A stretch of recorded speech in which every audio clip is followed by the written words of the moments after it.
सकते हैं। डिटेल 1। पहले वाले स्पाइडरमैन, टोबी मैguire वाला, को तीनों स्पाइडरमैन में टॉप क्यों माना जाता है? कई लोग मानते हैं कि इसका कारण है उसकी जबरदस्त लड़ाई की क्षमता और हालातों में ढलने की ताकत। वो सबसे मोटा, ताकतवर भी है। चाहे विलन पावरफुल हो जैसे कि वेनम, डॉक्टर ऑक्टोपस या ग्रीन गोब्लिन, वो हर बार जल्दी रिकवर करता है और फिर से लड़ने लगता है। इसका मतलब ये है कि उसकी टिके रहने की ताकत बहुत ज्यादा है। लेकिन सबसे हैरानी की बात यह है, वो इकलौता स्पाइडरमैन है जो अपने शरीर से खुद ही जाले निकाल सकता है। बाकियों को मशीन लगानी पड़ती है। लेकिन कभी गौर किया, उसका सूट तो पूरी तरह से बंद है, कोई छेद नहीं है, तो फिर जाले निकलते कहां से हैं?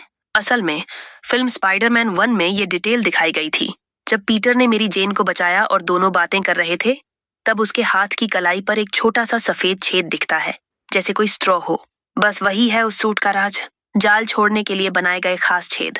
और ये डिटेल पूरे स्पाइडरमैन फ्रेंचाइजी में सिर्फ एक बार ही दिखाई गई है। डिटेल 2। एवेंजर्स एंड गेम में नेब्यूला और वॉर मशीन जब पावर स्टोन लेने अतीत में जाते हैं, वहां पावर स्टोन को एक ऊर्जा परत ने ढका हुआ था। जब नेब्यूला ने उसे छूने की कोशिश की, तो उसका मशीनी हाथ जलकर लाल हो गया और उस पर जले हुए निशान भी पड़ गए। ये डिटेल क्यों जरूरी है? क्योंकि जब वो वापस लौटने ही वाले थे, तभी भविष्य की नेब्यूला को अतीत वाली नेब्यूला से बदल दिया गया। अब दिक्कत ये थी कि अतीत वाली नेब्यूला के हाथ पर कोई जलने का निशान नहीं था, तो अगर सीधे चली जाती तो सबको शक हो जाता।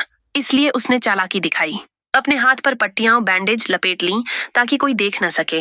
ये छोटा सा लेकिन गहरा डिटेल उसकी पहचान छिपाने में मदद करता है, जिसके बाद बड़ा युद्ध होता है। डिटेल 3।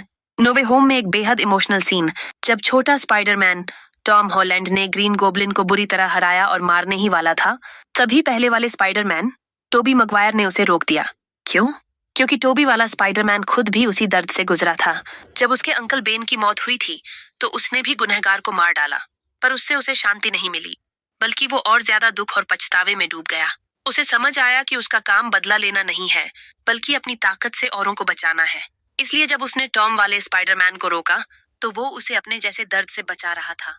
क्योंकि अगर वो सच में गोब्लिन को मार देता, तो बाद में वो खुद को कभी माफ नहीं कर पाता।